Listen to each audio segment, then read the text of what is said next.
welcome to you all to this unveiling of the plaque John Graham.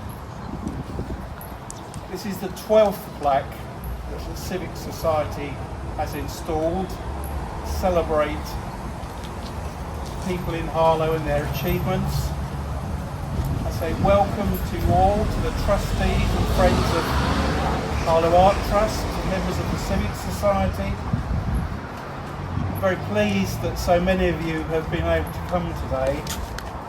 I think it's a reflection of what John meant to us and to his important contributions to architecture and art in Harlow. First, I'd like to thank Harlow Art Trust, who actually funded this plaque. I'd then like to thank Barbara Brooker, who is as the owner of Gothic House, has agreed to the siting of the plaque on their property. And it is indeed an appropriate site because of John's responsibility for the old Harlow High Street redevelopment. And of course, thank you to all of you for coming along to join this celebration. I just want to say a very few words about John from the Civic Society before I introduce our speakers. Because John was a founder member of the Civic Society and he was our vice chair for many years. And I think, like certainly all the Civic Society and everyone here, he wished to ensure that the ideals and the principles behind the given master plan were kept alive through future developments in the town. And as many of you know, John did design a number of important buildings in Harlow. Like the rooftop viewing room at the old town hall, which actually is on the logo of the Civic Society. Adam's House and its clock, the Harvey Centre, and near to here the conversion of the Maltings to become the Memorial University of Newfoundland campus. And of course this redevelopment of the High Street, which received a Civic Trust Award in 1971 and the European Architectural Award in 1975. And then as you'll hear, after he retired, he devoted himself to art, became a trustee at the Harlow Art Trust, and was indeed instrumental in the establishment of the Gibbard Gallery. So now I'd like to introduce our speakers. We both knew John very well. Firstly, David Ives, friend and long-time colleague of John, and Chris Snow, trustee of Harlow Art Trust. So first I'll ask David to speak. Okay, thank you. Well, I hope you will forgive me for speaking from notes, but the old memory is on the blink, and it's the only way I've got of ensuring that I don't have to kick myself after for leaving something up. So thank you, Tony, and thank all of you for being here. And we're here because the Civic Society, since its inception, has established an laudable blue-cloud tradition of recognising and celebrating members of the community who have in one way or another enriched the life of the town. When Moira told me that the Civic Society had chosen John Graham as a recipient, she asked me as a long-time colleague and friend of mine, as well as being just about the last member of the Harlow office, just about standing, if I would help suggest some appropriate wording for the plaque, which I was more than happy to do. She also asked me if I had any ideas for a relevant location for the plaque. This was not so easy to turn up.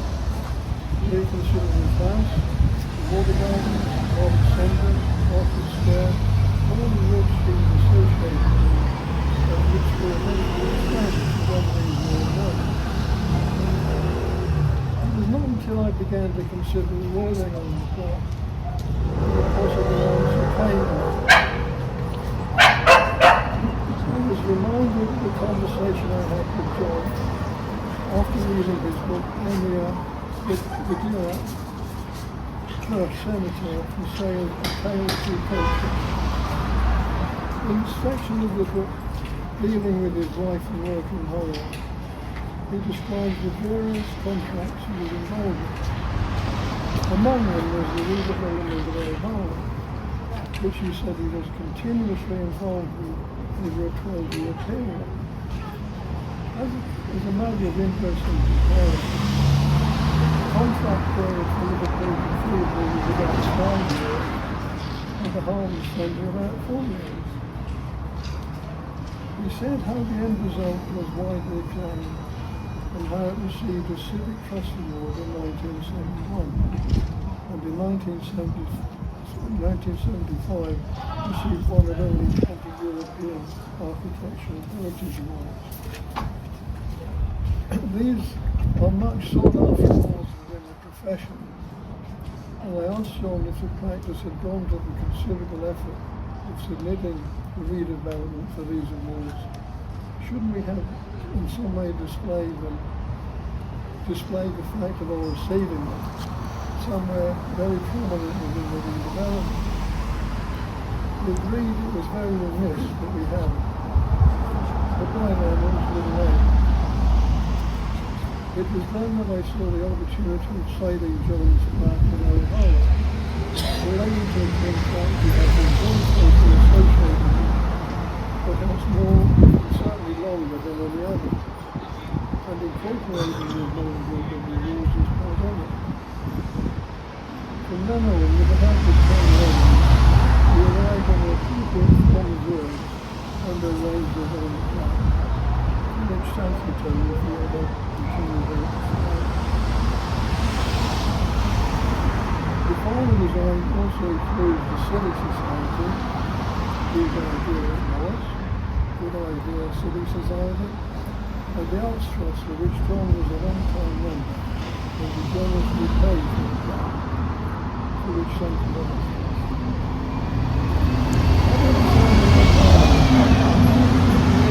Must be seen by those people. While James and I then made a couple of references to Old Harlow, and eventually came up with what we thought was an ideal location. On a nice blank cream wall, along to the offices of Harlow and Brooker, at the very top of the high street, where it could be easily and plainly seen. Provided, of course, we could get permission. We then approached Owen, and Owen, without having to think twice about it, gave us his very enthusiastic approval, for which thank you very much, Owen.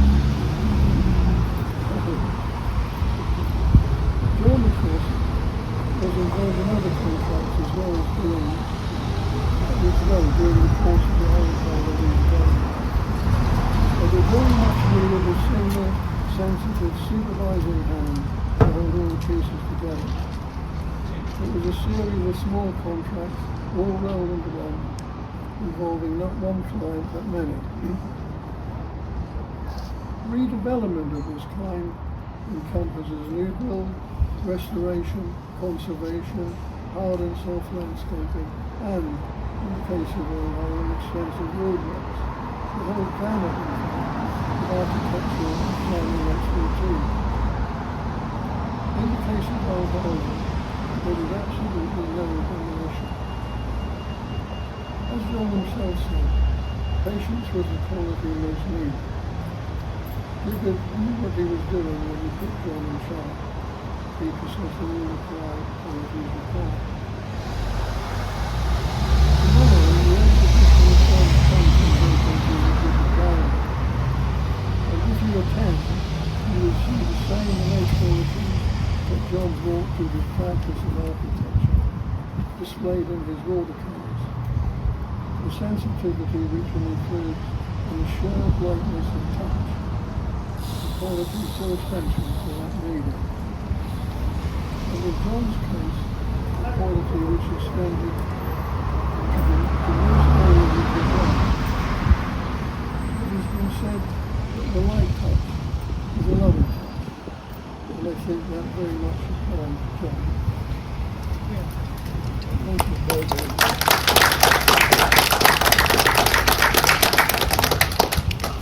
David. I'm also going to read from something else. Well, actually, I'm actually going to read the obituary that I wrote for John that was published in the Guardian. So it's kind of, so you may have heard it or you may have read it before. But before I do that, I just wanted to reflect on a couple of points, a couple of sort of thoughts about John actually. So, I mean, the first thing to say is that some of you may or may not know, but John made the bequest of his estate to Harlow Art Trust, and it was completely unexpected, extremely generous, but it spoke to sort of two of John's great passions, which were sort of the belief in art, the power of art, of course, the big people's lives, social cohesion, and also his deep care for Harlow. He worked on the design of Harlow, and I think had deep love for the place, and I think felt, you know, it was a very important job, very well done, and I think he was very, very proud about that. So the trust, grateful for this request, and what it's enabled us to do is to continue our programme of delivering art projects, art programmes, programming for the people of Harlow, for the community.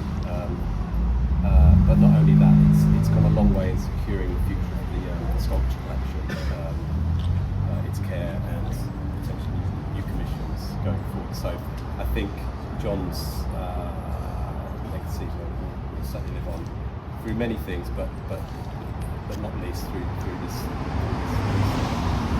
contribution to the sculpture collection. Speak up there. I mean, I really admired John. He was a sort of, I probably didn't know him as well as some of you here, and our paths crossed sort of towards the end of his time as a trustee with the Art Trust, and my joining the trust. And I was always struck by how idealistic he was, and it was a sort of quality that was a sort of both being architects, you know, me being more sort of more cynical time now, where I think John was having very much the heyday of probably the architectural commission in this country, where architects were doing important social projects and rightly were sort of being asked to visualise the future and make great sort of social change, and that sort of that sort of idealism, and also the fact that John was quite romantic, was something that struck me, and I really admired him for it. It kind of, I always think about John, the trust. You know, he would one of the first meetings I went to, one of the last ones I went to, we were talking about he was proposing that the skyline would be partly for a British site. I think it's in a field or something. It's a sort of cigar-shaped sculptural tower by Powell and Moyer, which was sort of held in a cable suspension. And he was saying we should bring that to Harlow, we should build it in Harlow. And I was thinking, wow, and when you're looking at the accounts of the trust, you're thinking, wow, how's it going to happen? I don't know. You know, and I couldn't sort of see the two together. But actually, what John was saying was, this is what should happen. You know, in a world where we care about art and we care about these things should be happening.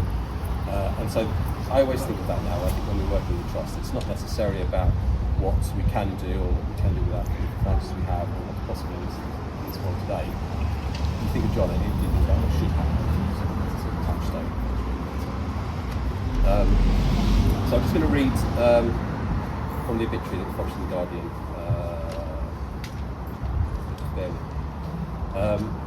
So my friend John Graham, who died aged 93, was one of the key figures behind the design of Harlow in 1986. He was the architect responsible for the realisation of the Harlow Centre shopping complex in 1980, as well as Adams House, retail and office block in London Square. It's a landmark block. Completed around 1956, one of the first building in the town centre. He later played a significant role in establishment of 2004. Born in Manchester, John was the son of Mabel and Gilbert Graham, chartered accountant, and went to Stretford Grammar School.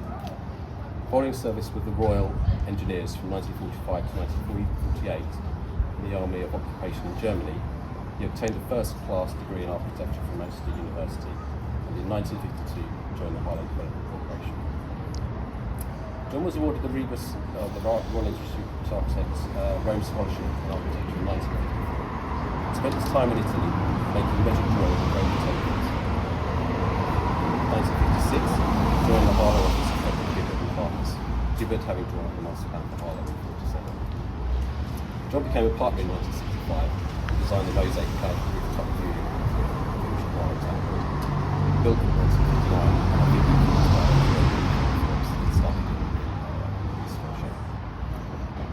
he also built the UK's first purpose-built indoor sports centre, so it's the Harvey Centre in Adams House. And as David has said, the sensitive additions to Old Harlow High Street in the 70s won a European Council Architecture project. After Gibbard's Harlow office closed in 1983, John retired and devoted himself to art. He established a gallery in his former office space and became a trustee of Harlow Art Trust, where he and I worked together. For more than 30 years, he helped grow the collection of sculpture, which includes works by Moore, Hepworth, Frick, earning Harlow the total sculpture town. But perhaps John's lasting legacy would be the establishment of the Gibbard Gallery. Gibbard had been agreed to carry the collection to the town. When a new civic centre was planned, John wrote down to the gallery space for the collection to be on permanent display, and crucially to hold public exhibitions alongside. Today, as you know, the gallery hosts community shows, an artist in residence program, school workshops, exhibitions. John represented the values that evolved after two world wars: pride and civic duty. We all work together, we can make things better for everyone, and the belief that culture is essential for a good life. Such values underpin the creation of new towns such as Harlow. From 1960 to the end of his life, John lived in a prefabricated house on the edge of Harlow, which we visited today, and it's been beautifully restored by Sarah and Jim, in the shade of an ancient oak tree. He married Brooke Backstrom, a Swedish singer, in 1954. She died in 2005. Thank you.